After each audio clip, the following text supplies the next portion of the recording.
Hey everyone, my name is Adrienne from Evo, here to walk you through the process of choosing a wetsuit.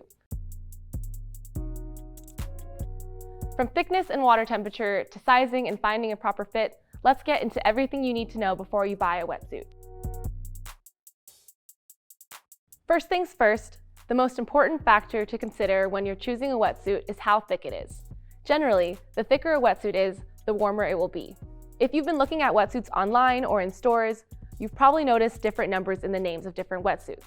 Things like 4.3, 3.2, or 5.4. Those numbers refer to the varying thicknesses of that wetsuit. The higher the numbers, the warmer a wetsuit will keep you. So, for example, a 3.2 wetsuit, like mine, is just referring to the fact that the suit is 3 millimeters throughout the torso and 2 millimeters in the arms and legs. The first number always refers to the torso area, and the second number is the thickness of the extremities. For me, when I'm surfing down in Southern California, where the water is usually in the mid-60s, I use a 3.2 chest zip wetsuit and it's perfect. But for a lot of my friends that are surfing up in the Pacific Northwest, where the water is usually in the low to mid-50s, they use either a 4.3 or 5.4, and usually with a hood, gloves, and booties. Some people run warmer than others, but as a general rule of thumb, if you're surfing in water that's less than 58 degrees Fahrenheit, you'll probably want a hood, booties, and gloves too. If you want a more detailed temperature chart with specific temperature ranges and our recommended wetsuit thickness, check out the Wetsuit Thickness and Temperature Guide that's linked in the description below.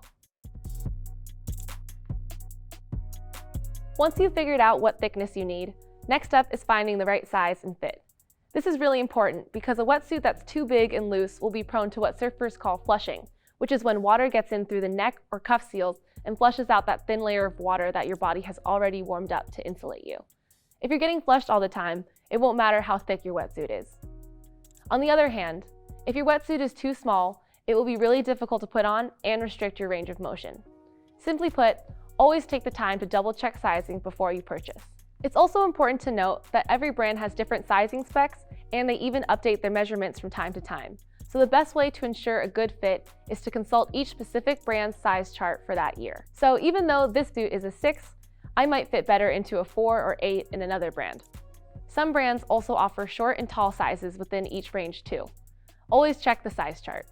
If you're brand new to wetsuits, I think it's also worth noting that a proper fitting wetsuit will be a bit challenging to put on, but it should never be restrictive in terms of movement or breathing once you're in. If you want tips for getting in and out of wetsuits, check out our other video on how to put on and take off a wetsuit. After you've figured out the right thickness for your local water and found the right size, you'll have to determine what type of wetsuit you want. You've probably noticed that there are back zip wetsuits, chest zip wetsuits, and zipperless wetsuits. When choosing one or the other, it comes down to personal preference and your budget. Back zip wetsuits are typically the easiest to get in and out of thanks to a big zipper that runs down the entirety of the back torso. Wetsuits with back zips also generally have a lower price point, which makes them great for beginners who aren't sure if they're ready to spend a lot of money on a wetsuit. Chest zips are a little trickier to get in and out of due to their narrower entry, but they're generally more flush resistant than back zips. Chest zip wetsuits typically offer a little better flexibility through the back and torso too, since they don't have the big zipper running down the middle. Finally, we've got zipperless wetsuits. Zipperless designs are usually only found on lightweight wetsuits, like a 3.2 or thinner, as they prioritize mobility over warmth. As you'd expect, zipperless wetsuits are the most challenging type to put on and take off. Most zipperless wetsuits also cost more compared to their chest or back zip alternatives. And that's that. We walked through all the basics of how to choose a wetsuit, from thickness and sizes to the different types of entry systems. If you still have questions, then definitely check out our detailed guide and temperature chart linked in the description below. Or you can always feel free to reach out to our customer care team via phone or chat. Thanks for watching. We'll see you in the water.